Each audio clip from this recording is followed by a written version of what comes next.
Hi, and welcome to Lessons on Demand. This is Scott Schilling, and I'll be your trainer for today's session here. We're going to talk about exploring the marketplace. The first thing you have to do when you have any product, good, or service is you have to prospect. You have to explore the marketplace. You have to look where your product can land to do it the most good. Now, the beauty about prospecting is it's really kind of a brainstorming kind of event. The fact of the matter is, in this particular part of the selling cycle, everything is open for consideration. Don't limit yourself when it comes to prospecting. Now, you're going to refine it as you go along, as you start to offer the goods and you work through this process. But when we talk about explore the marketplace, that's exactly what we have to do. You have to look at all the potential outlets, all the potential opportunities for where your product, good, or service might fit. Again, we'll narrow that down later on, but in the beginning, we have to be open to the possibilities.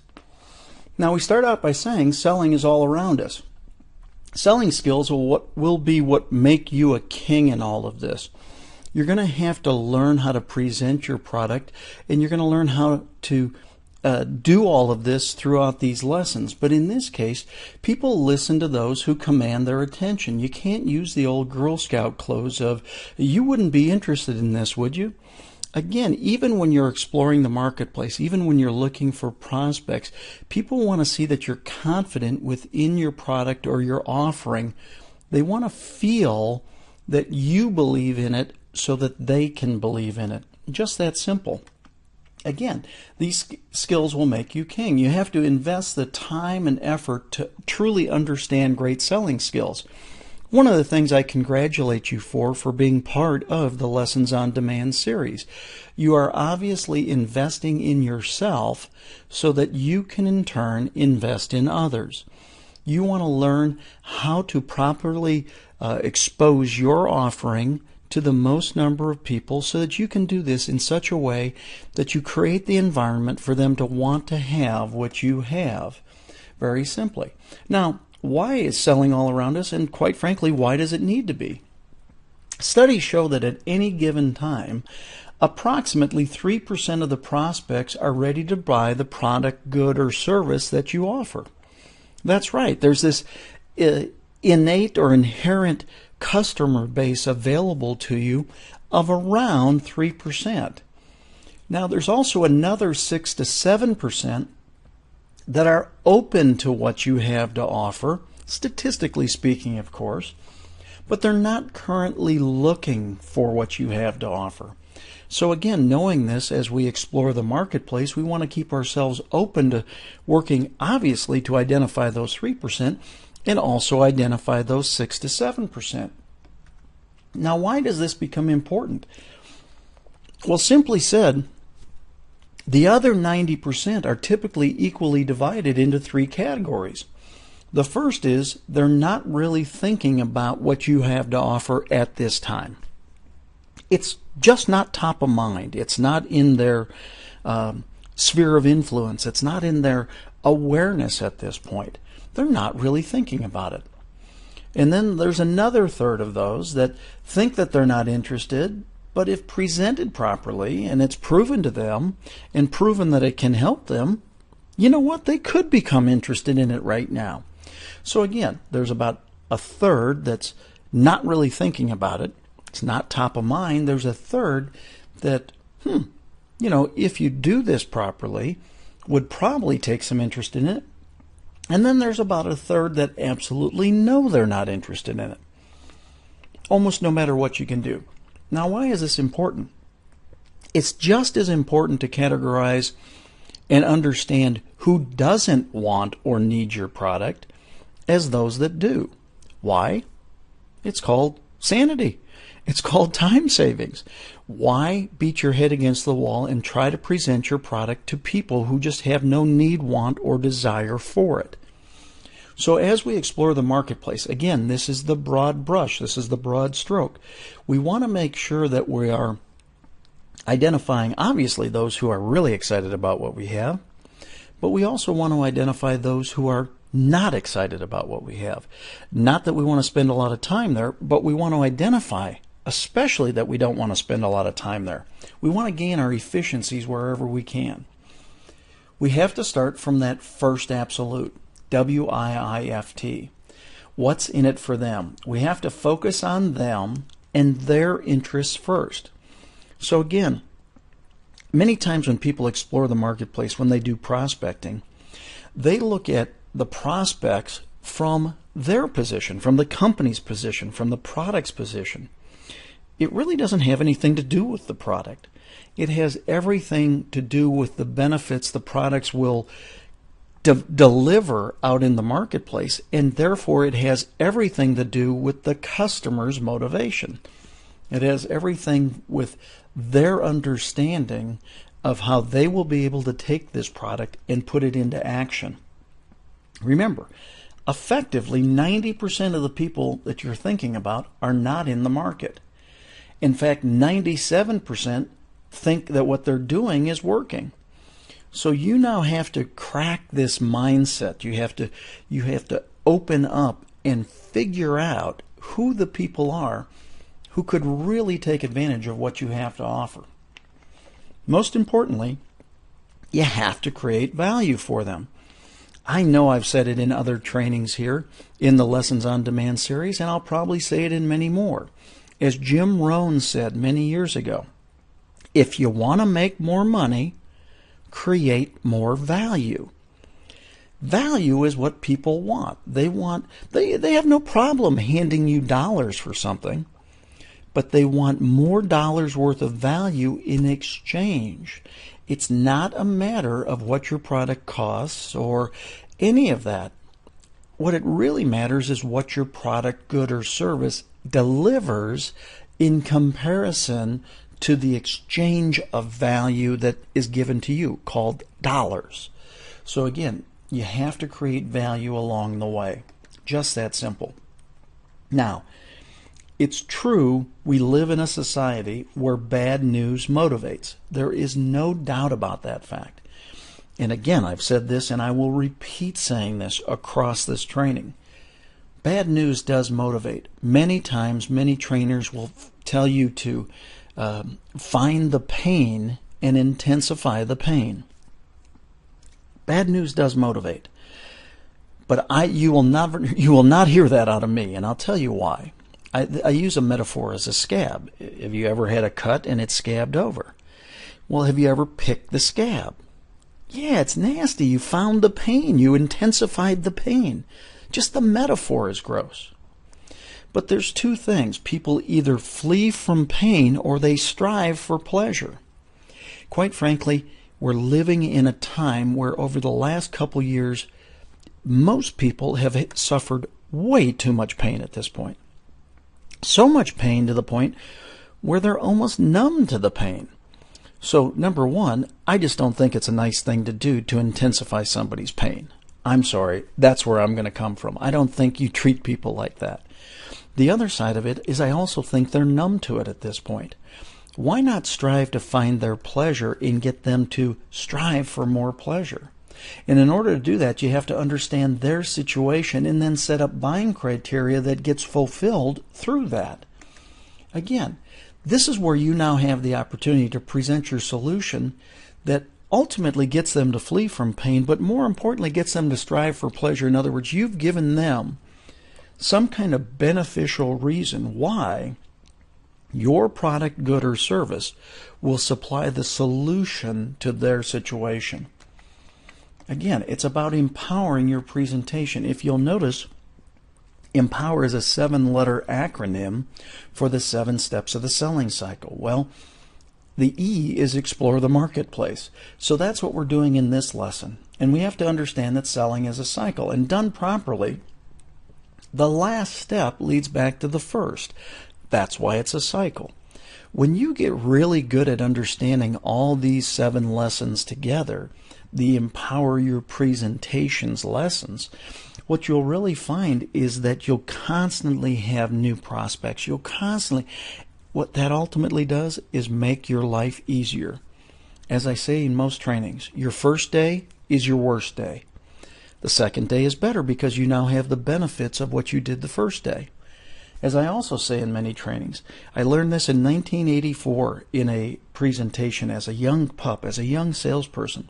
Maynard Garfield was the trainer. I think Maynard was 147 years old during that training. I mean, I can't imagine that Maynard's still around, but his words are, and I say them to this day, today's activity does not determine today's volume. It's not what you do you don't get paid for what you do today. You get paid today for what you did yesterday, the day before, or 6 months before. So again, what we want to do is we want this selling cycle to work in our behalf. And when we understand that the last step leads back to the first step, that's how our business continues to grow over time. Now, each of these steps is valuable independent, and you can even miss a step or two and be successful in the short term. But I encourage you, learn these 7 steps and do them sequentially, consistently. Your business will grow faster over an extended period of time because you, in fact, have done this the right way. And you'll be rewarded for that. You just have to trust in the system and put it in place. So, today's lesson, explore the marketplace. Step 1, do the research. Target your prospects. You have to look at who has potential use for what you have to offer. I had a meeting with a new innovative company yesterday, and they've done an excellent job of exploring all the possibilities of where their product could go. They've also done an excellent job of now defining the first market they're targeting, and the second market, and the third, and then the sequential markets after that fact. Because they have awareness of all these markets, those orders might change over time, but now they have a game plan. But it all started with first doing the research and identifying the prospects. One of my other clients uses a software called MapPoint. And what it does is it geographically targets every one of their prospects within a certain geography. In fact, I'll show you one of those maps later on in this lesson. Sometimes geographical targeting can be perfect for what you have to offer. Maybe you want a certain type of business within this geography. Maybe it's a 10-mile circumference of your business or something to that extent. MapPoint is a great software that's available to you to be able to do that. Another way to explore the marketplace is walk a mile in their shoes. Who are your prospective customers?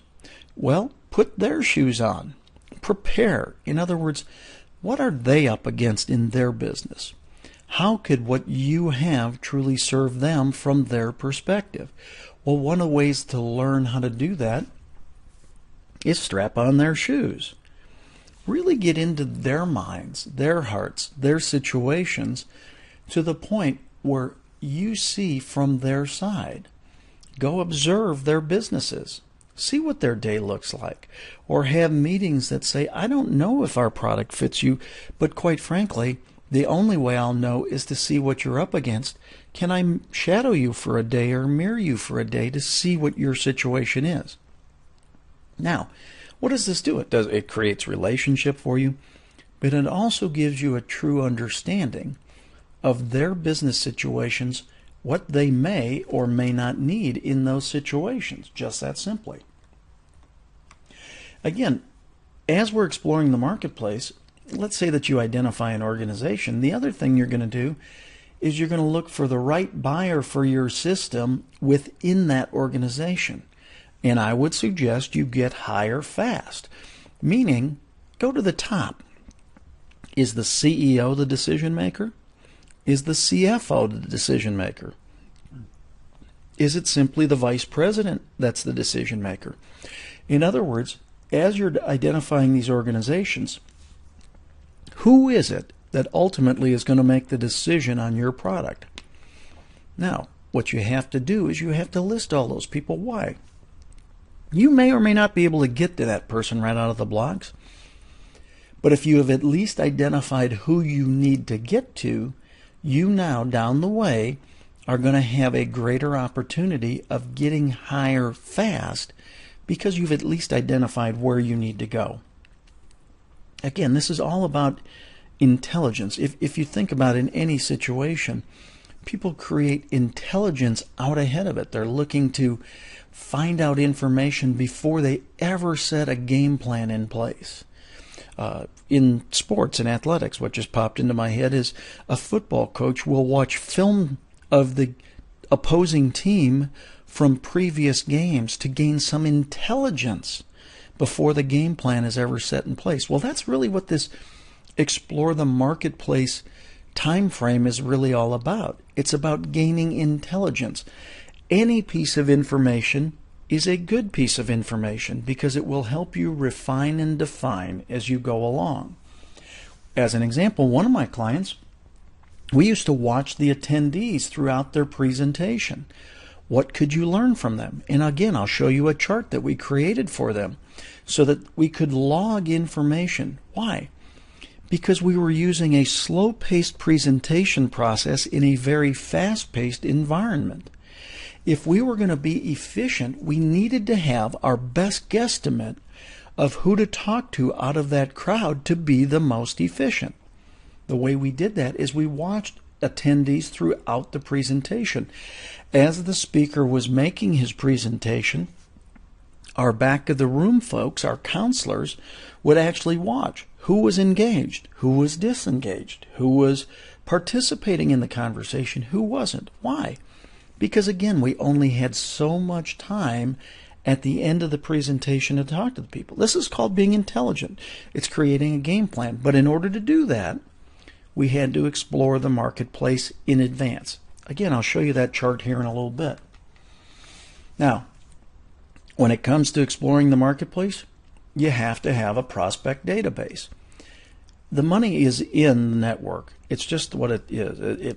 If you don't have a list, start making one. We all have lists. You just don't think you have a list.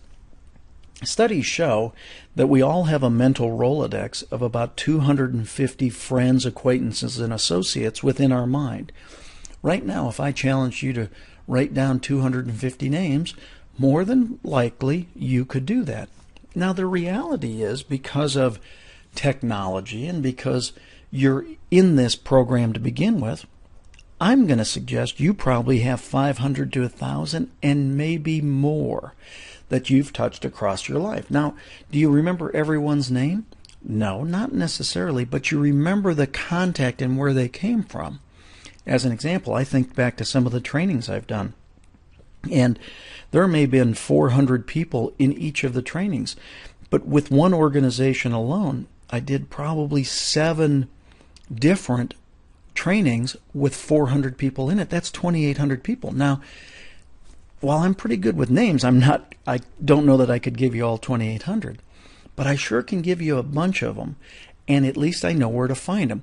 Now, had I taken each one of those lists and put them into a database immediately upon getting them, I would now have 2,800 prospects just from that alone. Understand what I'm saying here?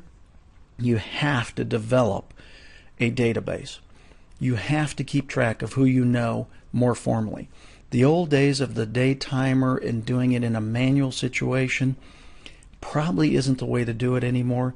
I still use paper records and things like that to a certain extent, but there's so many programs available. In fact, one of the lessons we're going to talk about here is essential tools for your success going forward, and we're going to talk a lot about those database programs in another lesson here on Lessons on Demand.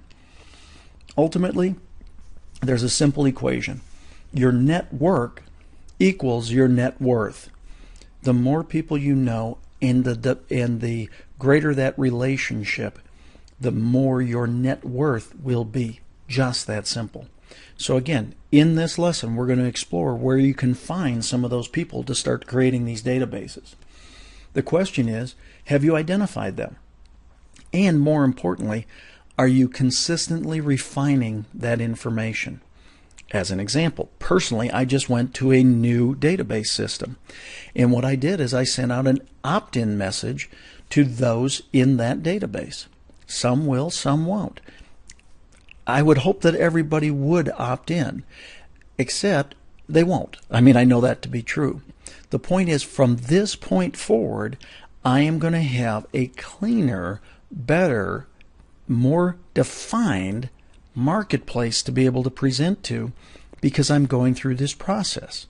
I suggest you start that today. If you need any help on those systems, please feel free to contact me at scott@scottschilling.com, and I'll share some of that information with you. Again, we're going to have a specific lesson on these tools going along. I ask you the question, what's the process to go from cold to warm? You have to do something. You have to apply some energy to whatever's cold to get it to warm up. If your hands are cold and you rub them together, you've applied some energy. Your hands are no longer cold. They're now warm. It's no different in the marketplace. To go from cold, meaning you don't know somebody, to warm, meaning you do know somebody, is you have to introduce yourself. It's not a trick question, and it's not rocket science. You have to be able to do that. One of the things we'll talk about in one of the other lessons is the 7 steps of building rapport in a minute and a half or less. Well, the fact of the matter is you have to learn how to meet people as you develop these marketplaces. What you're working to do is continually expanding your circles, giving information, getting information out there, gaining information, giving information. You've got to be out there. Now, I have this question, are you with me or against me? Now, again, the reason is because one time, way back as a young sales plebe, we had a sales contest, and the contest was very simple. How many people could you go meet and gain information on in a single day? That's exactly where that 7 steps to building rapport was developed, because at the end of the day, there was a $500 bonus. Now, I was about 25 years of age at that time. $500 was the world to me back then. You know, it's still a pretty good amount today.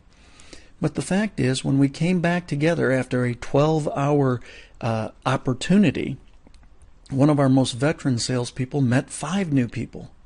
Somebody else met 12. Somebody met 14. Somebody met 22. I met 126. I made 126 cold calls in a day. People go, that's crap. No, what I did is I planned it out for 2 days out ahead of it. I set my route in place. I knew exactly who I was going to. In other words, I explored the marketplace. It was amazing the efficiency you could gain. Now, I don't say that to impress you. I say that to impress upon you that if you truly want to explore your marketplace, the world is your oyster. You can accomplish anything you want. Again, that's part of what 7 steps to building rapport in a minute and a half or less is all about. Now, warm prospecting is another place. See, again, you already have this mental Rolodex. You already have this group of people in your mind. So never assume that someone can't help build your sales. Now, am I saying be a thorn in their side or a pain in the butt? Absolutely not. But your friends are your friends. So learn to share with them in a gentle fashion that you are working to explore these markets. And, you know, I don't know if you know somebody in that area. If you ever think of them, could you please, call them to my attention? Now, you may share that with somebody once, but the fact is, once doesn't do it. You're going to have to do that over time, because in that moment, they probably can't think of anybody. But if you talk to them a week later or a month later and do it again and do it again, what happens is it starts to become more top of mind for them, and they can start to help you. So again, never assume that somebody can't help build your sales. Just do it the proper way. Do it with respect. It's why I talk about friends and family. Friends and family are exactly that. These are your closest allies. Now, what you don't want to do is become part of the NFL. Now, I'm not talking about the National Football League. I'm talking about no friends left. You don't want to become part of the no friends left because you've worked them so hard, so to say. But again, they are your closest allies, so do it with quality, do it with dignity and class, and do it with their permission, quite frankly. Now, when we talk about broader horizons, you have to use the tools that are available to expand your reach. Again, we're going to have an entire session on essential tools, but there are many tools today. We're going to briefly touch on them. Today, what I want to share with you is obviously you have to use the web. If you don't have a website, you're making a mistake. If you say, wait a second, I don't know anything about it, I can't create it, well, guess what? You can do it for $10 to get a URL and probably another $5 or $6 a month to serve that website. You don't have to have this 50-page website per se. You could have a 3-page website or a 5-page website for probably $10 or $15 a month. Now, let me just say, the greater the breadth of your website, the more you're going to be able to explore the marketplace with it. But the bottom line is, I don't care if you're even an individual, you have to have a website. And if you don't own the URL of your name, buy it now. Do not stop. Do not pass go. Do not collect $200. Go buy your name. Go to GoDaddy.com and buy your name. I own ScottSchilling.com. I own ScottSchilling.net. I own Scott Schilling almost any way that you can hit. ScottSchillingOnline.com. One of the first things I did when I got into the training and speaking business is I bought my children's names. My children were, I think, maybe 5 and 3 at the time that I bought their names. Why did I buy their names? Now they're 25 and 23. 20 years later, or 15 years later, I don't know that I bought it quite that early. But the fact is, now at 25, my son is using his name as his website. My daughter now has that in case she chooses to do that. She was a college volleyball player. So what if she had gone on to a professional volleyball career? Would have been a great asset to have. You know what? It's still a great asset to have. Really funny, my son's name happens to be the same name of a Hollywood actress. Now, his name is Taylor. Her name is Taylor. I've got a daughter named Jordan. There's a lot of boys named Jordan. I think we got our kids reversed. But the point is that Taylor Schilling, or actually her people, came to us and tried to buy that website because now she was an actress and wanted that name. You got to buy your name. Now, by the way, we still own it, and my son's now using it. But the fact is, that's exactly why you do it. The worst case scenario is it costs you $10, you never put it up, it costs you $10 a year to own your name. Again, we're going to use the web, we're going to use emails, prepare a message, send it out multiple times, create campaigns.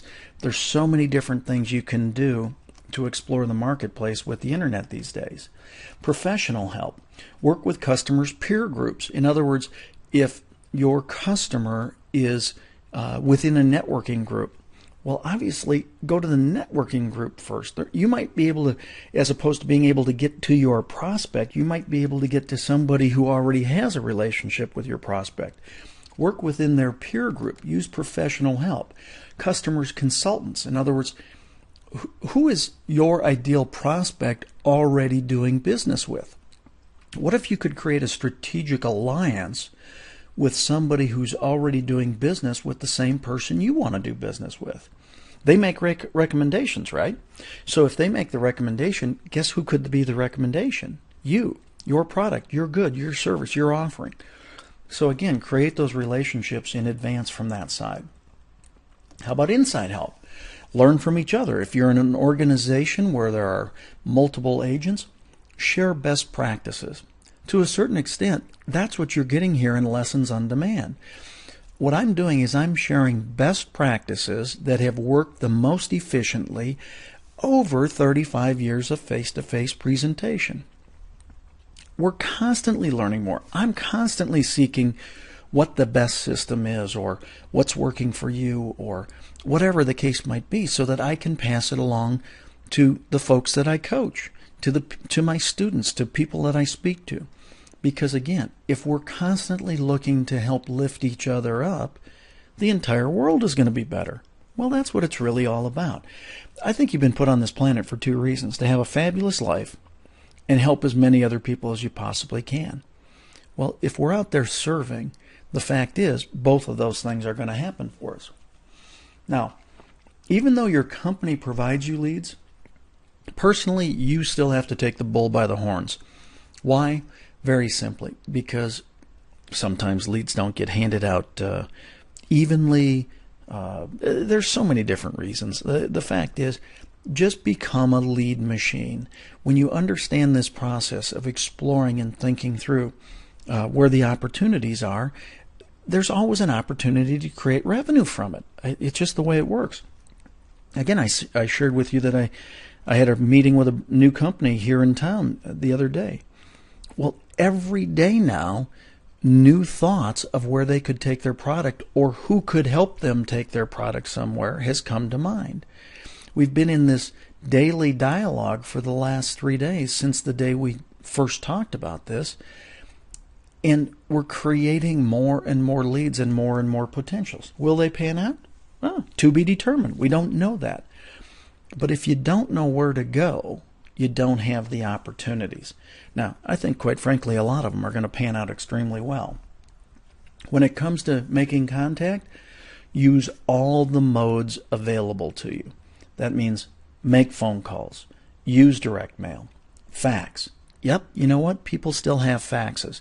In fact, one of my friends teaches you should go back to using faxes because it actually physically has to have somebody handle that document. Somebody has to see it. It comes off the fax machine. So therefore, somebody is going to recognize it, whereas in a email, for example, it might go into a spam folder. It might never get seen because of the volume of emails that come through. It's amazing. Same thing. Phone calls. Get into it. Make sure that you deliver value. Mail. Somebody is going to open a letter. So many times we're going back to what used to work that we stopped using. Well, the reason is simple. Because now it's working again. Face-to-face, anytime you can get in front of somebody, get in front of somebody. You can learn so much more through a conversation. But you have to have something worth hearing. You can't just get in front of somebody. You can't just send them information and not have it valuable to them. There are too many time constraints. There's too much time crunch, too much time pressure these days. You have to have something that's worthwhile. Now, you build rapport with every contact. So again, people do business with those they know, like, and trust. If they don't know you, they don't like you. If they don't like you, they don't trust you. But they do business with those they know, like, and trust. It's just that simple. You have to get them to know you. You don't do that with a single contact. I'm sorry, it just doesn't happen. You've got to continually getting out there. Continuity is what it's about. Consistency. Again, you have to be in front of people and become top of mind. So as you explore the marketplace, whatever you're going to do, understand you have to budget and you have to plan for it happening consistently. Ultimately, all this legwork that you're doing, or loading the market as I call it sometimes, preloaded front effort, allows you to be in the right place at the right time. When somebody needs what you have to offer, now it's going to be available. If you're not out there doing it, you got a problem. It's just the way it works. You got to keep on doing it so that ultimately you become in the right place at the right time. Now, just as we have a friends and family list, I would create a professional friends and family list. These are the folks that are your business contacts, but are kind of in that same feeling set. You know, in other words, you've got a much closer relationship from that side. Create those personal and professional friends and family lists.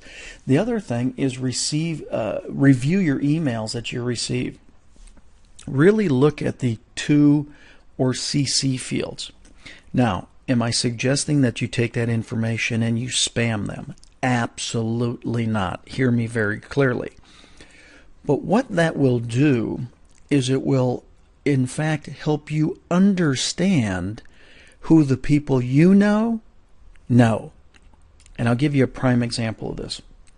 I have a great friend who, CEO of a $3 billion company. Not too hard to understand. He probably knows some people, right? But without ever having to ask him, he happened to be friends with the CEO of one of the Fortune 10 companies. Not top 500, not 1,000, not 500, not 100. 10. Well, it happened to be somebody that, boy, I would love to have met because I had a product at the time that would fit into their thing. Now, was the chance that I was going to get that introduction? Maybe, maybe not, because I'm pretty close friends with my friend. but the chance of getting to know somebody in that organization because of that, now that is a likelihood. In other words, one friend could send a email in my behalf to this high-level friend, and the high-level friend could then deflect it down. So at least I got an entree into the organization.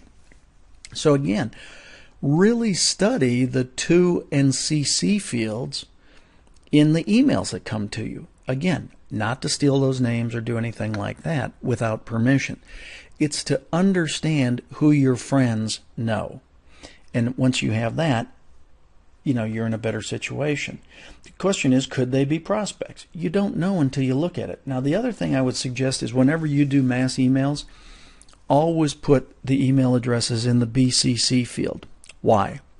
Well, for a couple reasons. Number one, it will keep your friends from doing what I just suggested, learning who you know. And I don't do it for that reason. What I do it for is the other reason, so that friends don't inadvertently start spamming friends. In other words, out of respect for your contacts, don't ever publicly expose that. Now, if other people do it, then obviously learn from it. But don't do it yourself, just out of respect to your contacts and who you do business with from that side. Now, group prospecting, another excellent way to really get information. These are the clubs and organizations. There's so many clubs out there, whether they be service clubs or service organizations or tied to specific things. Rotary Club, Chambers of Commerce, church groups. There's so many different opportunities out there to, number one, serve the community and do better. But number two, really start to increase your sphere of influence through exploring that marketplace. Now, I'm very blessed that I get to speak to stadiums of thousands of people. That's great. But you know what? I still, if I can help out and meet some people, will do a local Rotary Club. Now, why would I do that? Well, quite simply because I love meeting people. Number two, I love serving.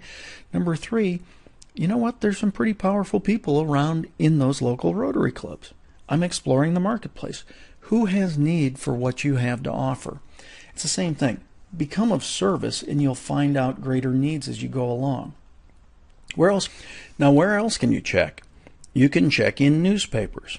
Now, I know not many people read all that much and there's not that much good news, but check out the local business section. Now, why? Because what you're going to do is you're going to gauge for what's going on in business. Who's hiring? Who's firing? You're going to see who some of the local promotions are. Not only could that be a good lead for you and somebody that you could congratulate, but the other side of it is if companies are promoting individuals, that business probably has something going on. So one of the techniques that I suggest here is, especially if it's a company that you want to get to know, is I would take that promotion, I would cut out that article, and I would in turn send it to that person that said, I don't know if you were able to see this in the paper. I happen to catch it. Congratulations on what's going on. And just thought I'd share this with you as a memory. Include your card and go from that side. As an example, I did this the other day. A good friend of mine and his business partner, I just happened to be paging through the Dallas Morning News business section, and here's a big picture of the contribution that they made to a local university. And they've been doing wonderful things with the university's mentoring program. Well, I cut out that article and just wrote a little handwritten note that just said, Bill, I'm really excited for you. Congratulations on all the contribution you've made to UNT. Everybody is benefiting so much from what you're doing. Here's the article just so you can remember it. Now, I put it in an envelope. I saw him at a networking meeting. I handed it to him at the start of the meeting. It was a sealed envelope. He came up at the end. He goes, that was one of the nicest things that anybody's ever done for me. Now, was it difficult to do? Absolutely not. Did I invent it? Not at all. I learned it from one of my mentors. But it meant so much to him. That's the important part. You can do that by reading the local papers. Again, those promotions, job changes. You might also see where events are held in a particular place. So let's just say that you were working to find a venue for a presentation or something you're doing. Well, this is the same kind of thing. The people who work at that venue are proud of that venue. If you could do that, you could say, hey, it really looks like your venue's hopping. Someday I look forward to having a meeting here. You start to create a relationship in advance. These are all parts of exploring the marketplace, quite simply. Then arm's length opportunities. Basically what that means is talk to anyone within an arm's length. I don't care what business you're in, you got to learn to like people. Actually, you got to learn to love people. It's just fun talking to people. Now, I'm not saying being a pest. Enjoy life. Share wonderful things with people. Just really enjoy talking to them. So be able to say hi, give somebody a smile, do something, make an impact on their day one way or another. Unless you're the amazing Kreskin, you don't know what might happen. You don't know who could use that extra smile. You don't know who might take some kind of unexpected action because you showed a little random act of kindness to them, just like that. Now, the other thing is have your 30-second elevator speech available. We're going to talk about that in another lesson to make sure that you craft that properly. But basically, a 30-second elevator speech, shares a little bit about you, what you do, why you do it, as quickly and succinctly as possible. Now, am I talking about selling somebody in that period of time? No. Basically, for me, one of the things that I coach is stop telling people what your title are. When they say, what do you do? Stop telling them your title. Why? Number one, your title doesn't say anything about you. And number two is, if they don't like that title, they don't like you. They don't even know you, but they don't like that title, so they don't like you. So when somebody says, what do you do? I've got two answers. I've got a really short answer is, what do you do for a living? I say, well, I help people help people. What that automatically does is cause the second question. How do you do that? Now we're in a conversation. Or the other thing I say is, well, I help people like you, organizations like yours, live a longer, happier, healthier life for the rest of their life. Once again, what that does is it elicits the response of, well, how do you do that? We're now in a conversation. We're now exploring the marketplace. So again, we're going to have a specific lesson on that later on. This is MapPoint. This is exactly what I was talking about. One of my clients was looking they have distribution points, and these were all the locations within a 30-minute drive from their distribution point. What it became very apparent, if they wanted to gain some efficiencies with their sales force, call the people within this 30-minute drive first. Once we have the vast majority of them, then we'll go out to the outreaches. Why? Because they wanted to gain efficiency on their pickup and delivery services. So again, MapPoint is a very neat software that allows you to do something like this very quickly. Now, in many of my trainings, I say, so what do you think this is? And people will say, oh, it's a window with window panes and things like that. No, this is that seating chart I was talking about before. And again, we could watch people as a presenter was presenting. We would see who was tracking, who was agreeing with the speaker, who might have a portfolio. We were doing a stock market educational program at that point. Who might have a partner, who was pre-qualified, who had a stated interest, who had a big vision. And what we would do is we would actually, if we knew their names and we got to know them ahead of time, we would actually put their names in there, and then we would actually categorize them. Now, why did we do this? Like that X over there in that seat, that means, you know what? This person is not tracking, they're not interested, they're not this, they're that, from the best that we could observe. Why was that important? Remember, it's just like identifying who isn't going to do business with you. If somebody had gone to talk to the person in that seat, we would have tied up a valuable resource that we didn't have available elsewhere. Whereas we created our best guesstimation as to where our market was. So again, this can be done on a macro view, which is a very big marketplace, or a micro view down to an individual and checking there. But again, in this explore the marketplace process, what we're working to do is to kind of brainstorm on as much possibility as we possibly can. So the question is, what are you already doing that's working? And put those down. Let's list them. Put down the things that are already working for you. Hopefully you took out a pad of paper and a pen at the beginning of this lesson and started taking some pretty good notes. If you didn't, I suggest you go back with a pad of paper and a pen and you now write down some of these things and create a list of how you can ultimately explore the marketplace. If we sum it up, and you know, I really, this quote has made such an impact on my life. I'm going to probably end the vast majority of our lessons with this quote. You can have anything in life that you want when you just help enough other people get what they want. Think about, as you explore the marketplace, how in fact you can be of service to that marketplace. And you can have anything in life you want. You can have anything in business you want. You can be as successful as you want to be. You can have total life balance. You can have it all when you just help enough other people get what they want as well. So again, I appreciate your time. Always know that I'm available to you. I want to make sure that you take this lesson, that you embody it, really think it through, review your notes, go over it. If you want more information, please visit www.scottschilling.com. There's a lot of additional information. And again, this is Scott Schilling saying, I appreciate your time with me here today, and until next time, I look forward to hearing about your success. Take care.